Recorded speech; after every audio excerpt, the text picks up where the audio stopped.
Halo semua, hari ini saya akan menjelaskan mengenai topik materi ekonomi politik Amerika dari minggu 9 hingga minggu 15. Yang pertama adalah Kanada dan sistem pemerintahan Kanada. Kanada adalah negara dengan sistem monarki konstitusional yang menganut sistem parlementer. Kepala negaranya adalah Raja Charles III dan diwakili oleh gubernur jenderal di Kanada. Kepala pemerintahannya adalah Perdana Menteri yang dipilih dari partai yang menangkan kursi terbanyak di parlemen. Kanada adalah negara yang menganut sistem federal. Setiap provinsi memiliki hak otonomi dalam mengatur sektor-sektor penting seperti pendidikan dan kesehatan. Selanjutnya adalah sistem pemilu dan partai politik Kanada. Pemilu di Kanada menggunakan sistem FPPP ya atau first past the post, yaitu kandidat yang memperoleh suara terbanyak di daerah pemilihannya langsung dipilih sebagai anggota parlemen tanpa perlu mayoritas mutlak. Jenis pemilunya meliputi federal, yaitu memilih anggota House of Commons, provinsi teritorial, yaitu memilih anggota legislatif daerah, dan lokal, yaitu memilih wali kota dan anggota dewan kota. Beberapa partai di Kanada adalah partai liberal, yaitu partai tengah kiri, partai konservatif, dan partai hijau, yaitu berfokus pada isu-isu lingkungan. Selanjutnya adalah ideologi politik Kanada. Kanada menjalankan ideologi demokrasi liberal, yaitu menjunjung tinggi kebebasan individu, HAM, dan kesetaraan warga negara. Pemilu diadakan secara bebas dan adil. Selanjutnya adalah sistem ekonomi dan politik ekonomi. Kanada menjalankan ekonomi pasar campuran atau mixed economy. Mayoritas sektor dikelola swasta, tetapi pemerintah tetap aktif mengatur agar kompetisi tetap adil dan masyarakat terlindungi. Dalam perdagangan, Kanada sangat terbuka secara global. Negara ini bergabung dalam USMCA, CETA, dan CPTPP. Selanjutnya adalah kebijakan luar negeri. Kanada menekankan pada kerjasama internasional, multilateralisme, dan komitmen terhadap isu global seperti perubahan iklim dan perdamaian dunia. Dengan Amerika Serikat, Kanada memiliki hubungan ekonomi dan diplomatik yang sangat erat. Namun kebijakan proteksionis dari pemerintahan Trump pada 2025 seperti tarif 25% sempat memicu ketegangan. Satunya adalah isu kontemporer di Kanada, yaitu perubahan iklim. Yaitu Kanada berkomitmen pada net zero 2050 dan emisi karbonnya tetapi tetap tinggi, terutama karena industri minyak dan gas. Selanjutnya adalah indikator politik dan ekonomi. PDB Kanada sekitar US dollar 2 triliun, pertumbuhan ekonomi Kanada stabil di kisaran 1-3%, inflasi berada di 2-3%, pengangguran di sekitar 5-7%, dan IPM-nya termasuk 10 besar di dunia. Selanjutnya adalah dampak great power competition, yaitu pertama adalah dalam ekonomi dan perdagangan. Kegagalan Amerika dan Tiongkok menciptakan kegiatan global yang juga dirasakan Kanada.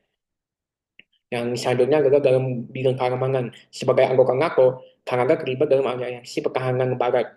Ancaman cyber dari negara pesaing mendorong peningkatan keamanan digital nasional. Selanjutnya adalah Meksiko.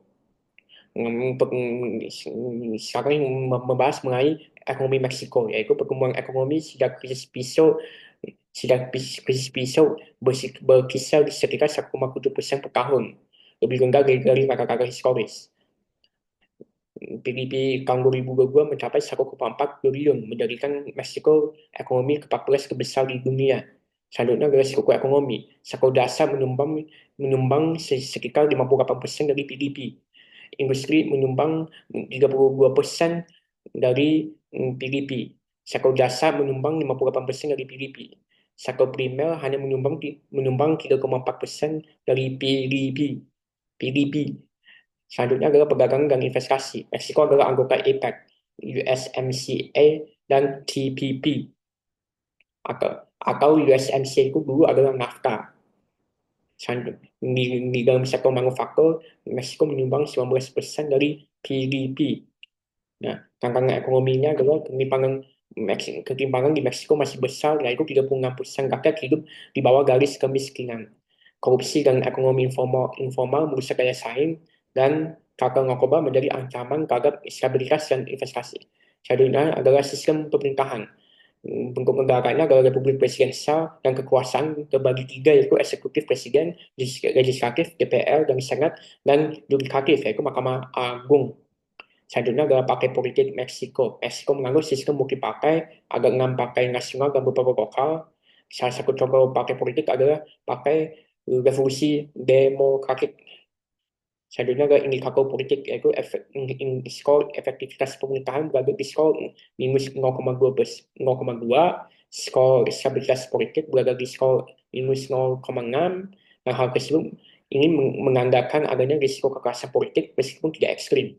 Selanjutnya adalah ideologi dan sistem ekonomi Meksiko. Meksiko menerapkan mix ekonomi atau mix ekonomi, yaitu sektor swasta dominan tetapi pemerintah tetap ikut campur dalam beberapa sektor seperti energi. Selanjutnya adalah kebijakan luar negeri. Meksiko menganut prinsip non-intervensi, kedaulatan, dan penyelesaian damai konflik. Selanjutnya adalah isu kontemporer. Isu kontemporer pertama yaitu mengenai tarif yang dikenakan oleh Donald Trump, di mana Meksiko mendapatkan tarif hingga 25%. Sebagai respons, Meksiko menyiapkan tarif balasan. Selanjutnya adalah perbandingan Meksiko dan Indonesia. Keduanya menganut sistem presidensial, tetapi Meksiko menganut sistem federal. Berbeda dengan Indonesia yang menganut sistem militer. Perbandingan selanjutnya adalah ekonomi.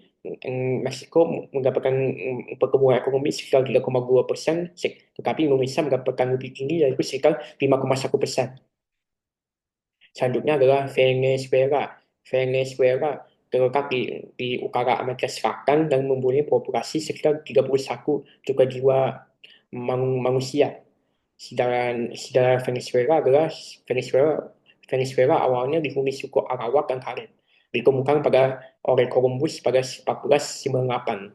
Pada abad ke-20 dipimpin oleh diktator dan mengalami ledakan minyak, krisis, dan akhirnya berganti ke demokrasi pada 1958.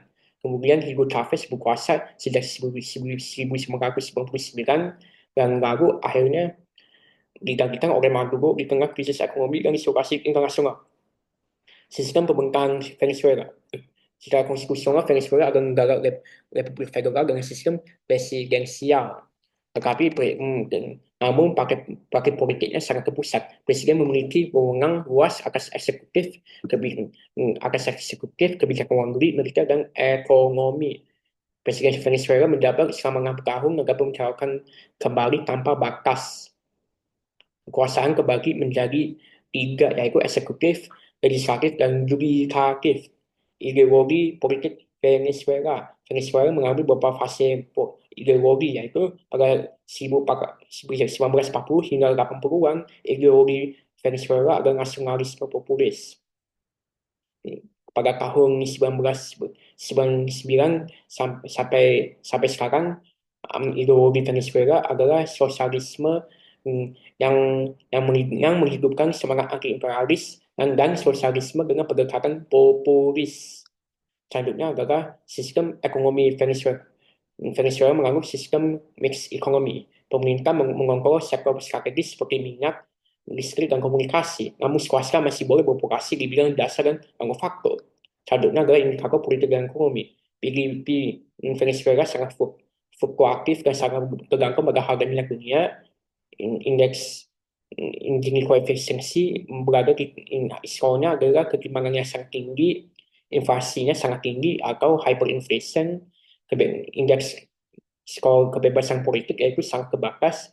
Venezuela mendapatkan skor rendah dalam indeks demokrasi dan kebebasan sipil. Kebijakan luar negeri Venezuela di era Chavez, kebijakan luar negeri bersifat anti-hegemoni Amerika. Oleh karena itu, Venezuela lebih dekat dengan Rusia dan Tiongkok. Selanjutnya adalah Great Power Competition. Venezuela menjadi bagian dari dinamika global antara Amerika, Tiongkok, dan Rusia. Hubungan buruk dengan Amerika berbanding terbalik dengan pendekatan yang lama terhadap Tiongkok dan Rusia. Negara ini memanfaatkan posisi geopolitiknya untuk memperoleh bantuan finansial dan investasi dari negara-negara pesaing Amerika. Isu kontemporer Venezuela yaitu krisis legitimasi pemerintah, penindasan terhadap oposisi, kegantungan kepada minyak, dan mengalami hyperinflation. Perbandingannya dengan Indonesia, Venezuela sangat tergantung pada minyak, tetapi Indonesia lebih diversifikasi. Selanjutnya adalah Kuba. Kuba adalah negara yang adalah negara yang mempunyai populasi sekitar 11 juta jiwa orang. Kuba berbatasan dengan beberapa negara termasuk Amerika. Sejarah Kuba. Kuba dijajah Spanyol sejak 1492. Pada 1898, pada 1902, Kuba merdeka, tetapi tetap di bawah pengaruh Amerika. Pada 1958, Kuba menjadi negara sosialis yang bersekutu dengan Uni Soviet, dan presidennya adalah Fidel Castro. Tahun 2018, presiden saat ini adalah Miguel Diaz-Canel. Sistem pemerintahan dan politik Kuba. Kuba menjalankan sistem Marxis-Lenis sosialis yang berbasis pada prinsip satu negara satu partai, dengan Partai Komunis Kuba sebagai satu-satunya kekuatan politik. Presiden menjabat sebagai kepala negara sekaligus kepala pemerintahan dan juga sekretaris pertama partai. Selanjutnya adalah indikator ekonomi dan politik Kuba, yaitu PDB per kapita adalah 9.500 US dollar, bisa dikatakan rendah. Pertumbuhan ekonomi pada 2022 adalah 1,8%, inflasi lebih dari 40%, skor Freedom House adalah 12, buruk, bisa dikatakan tidak ada kebebasan politik dan sipil. Indeks demokrasi skor 2,8 dari 10, itu bisa dikatakan buruk juga. Alasannya sama dengan mengapa indeks Freedom House rendah. Indeks Freedom Index atau ini indeks kebebasan pers berada di peringkat 172, termasuk yang terburuk di dunia, dan skor indeks korupsi di Kuba berada di skor 42, salah satu yang buruk juga di dunia. Kebijakan luar negeri Kuba, Kuba aktif dalam gerakan non blok, mendekatkan diri ke negara sosialis seperti Rusia, Tiongkok, dan Venezuela. Prinsip utamanya adalah penolakan terhadap dominasi Amerika. Isu kontemporernya adalah embargo Amerika terhadap Kuba masih berlangsung, dan ekonominya sangat bergantung pada ekspor gula, bakau, dan pariwisata. Selanjutnya adalah great power competition. Di dalam ekonomi dan perdagangan, Kuba terkena embargo Amerika dan bergantung pada Tiongkok untuk perdagangan dan investasi. Selanjutnya adalah Kolombia. Kolombia, ini sekitar Kolombia dengan ibu kota Bogota merdeka pada 27 Juli 1810 dan menjadikan Spanyol sebagai bahasa resminya.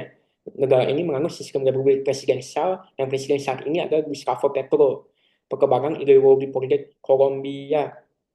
Pada masa kemerdekaan, ideologi Kolombia adalah liberalisme. Pada untuk saat ini, tahun 2022, ideologi negara Venezuela adalah ideologi kiri progresif. Perbandingan Kolombia dan Indonesia, yaitu meskipun sama-sama menganut sistem republik presidensial yang mungkin pakai, militer masih dominan di Kolombia. Berbeda dengan Indonesia, di mana peran militer lebih dibatasi pasca reformasi. Secara ekonomi, Kolombia menerapkan pasar bebas, sedangkan Indonesia menggunakan ekonomi campuran. Selanjutnya adalah isu kontemporer Kolombia, yaitu isu sosial. Akses layanan publik masih terbatas di wilayah pedesaan, aktivis sosial, lingkungan, dan jurnalis sering menjadi korban kekerasan. Kebijakan pemerintahan Petro, yaitu reformasi pajak dan investasi sosial seperti anggaran pendidikan, kesehatan, dan jaminan sosial ditingkatkan. Kerjasama internasional Kolombia, yaitu Amerika Serikat dan Uni Eropa. Tantangan strategis Kolombia yaitu korupsi. Selanjutnya adalah Brasil. Brasil merupakan negara terbesar di Amerika Selatan dan peringkat kelima di dunia dalam hal luas wilayah. Brasil mempunyai penduduk sekitar 213 juta jiwa. Sistem pemerintahan Brasil menganut sistem pemerintahan presidensial dengan pemisahan kekuasaan antara eksekutif, legislatif, dan yudikatif. Perkembangan ideologi politik Brasil, yaitu pada era kolonialisme didominasi oleh sistem feodal, di era Vargas Amerika didominasi oleh populisme, dan era modern lebih terbuka dan mempunyai ideologi multikulturalisme, sosialisme, dan HAM. Indikator ekonomi Brasil, yaitu PDB Brasil berada di US dollar 2,3 triliun, peringkat 10 di dunia. PDB per kapita adalah US dollar 10.000, pertumbuhan ekonomi ada 2,5%, inflasi ada 3,9%, pengangguran ada 7,8%, sekitar 7,9 juta orang. Indikator politik yaitu indeks demokrasi peringkat ke-51, stabilitas politik di minus 0,74, indeks korupsi berada di skor 38.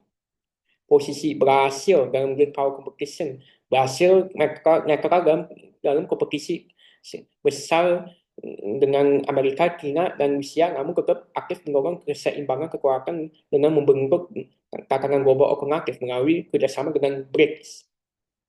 Kebijakan luar negeri yaitu berhasil menjunjung multilateralisme seperti BRICS. Perbandingan Brasil dan Indonesia, Brasil adalah Republik Federal, tetapi Indonesia adalah Republik Kesatuan. Keduanya menganut sistem ekonomi campuran. Selanjutnya adalah isu kontemporer yaitu tarif Amerika. Brasil dikenakan tarif 10%. Selanjutnya adalah Bolivia. Bolivia terletak di Amerika Latin dan populasinya sekitar 12 juta jiwa. Sistem pemerintahan Bolivia mengadopsi sistem pemerintahan terpusat. Konstitusi awal menetapkan presiden seumur hidup, tetapi kemudian diubah menjadi sistem yang membatasi masa jabatan. Yang ketiga adalah pemerintahan modern. Bolivia kini adalah negara Republik Unita dengan sistem demokrasi. Negara dibagi ke dalam 9 departemen dan ratusan kota kecil. Parlemen Bolivia bersifat bikameral. Kepemimpinan yaitu presiden dan wakil presiden dipilih langsung. Saat ini Presiden Bolivia adalah Luis Arce Cacacola. Ideologi politik Bolivia, ideologi politik Bolivia banyak dipengaruhi oleh revolusi 1952 yang melahirkan nasionalisme revolusioner. Yaitu selanjutnya adalah sistem ekonomi. Bolivia menganut ekonomi campuran atau mixed economy. Selanjutnya adalah indikator ekonomi dan sosial, yaitu PDB Bolivia tumbuh rata-rata 5% per tahun. Inflasi stabil di bawah 3%, tetapi meningkat tajam menjadi 14,6% pada Maret 2025. Selanjutnya adalah Human Development Index. Nilai HDI Bolivia adalah 0,698, tergolong sedang, masih di bawah rata-rata global. Selanjutnya adalah kebijakan luar negeri Bolivia. Bolivia condong ke arah negara-negara Amerika Latin yang seperti Venezuela dan Kuba. Negara ini aktif dalam organisasi seperti ALBA dan CIRAC. Meski begitu, Bolivia mulai membuka diri pada hubungan pragmatis dengan negara-negara Barat dalam hal investasi. Mitra kerjasama yaitu Tiongkok, Brasil, Rusia, dan Iran. Selanjutnya adalah isu kontemporer, yaitu kegagalan politik pasca pemilu dan protes terhadap kebijakan pemerintah. Selanjutnya adalah Great Power Competition. Tiongkok banyak investasi di lithium Bolivia karena kebutuhan berbagai kendaraan listrik. Amerika menekankan demokrasi dan HAM, tapi hubungannya dengan Bolivia renggang sejak era Morales. Selanjutnya adalah kemiripan dengan Indonesia. Kedua negara pernah dipimpin oleh pemimpin populis. Sama-sama negara demokrasi dengan tantangan seperti korupsi dan polarisasi. Sama-sama menasionalisasi atau mengontrol ketat SDA. Bergantung pada ekspor komoditas dan terdampak fluktuasi harga global. Dan terakhir adalah mendorong reformasi ekonomi untuk meningkatkan kesejahteraan rakyat. Itu saja dari penjelasan video saya hari ini. Semoga video saya bermanfaat bagi banyak orang. Terima kasih.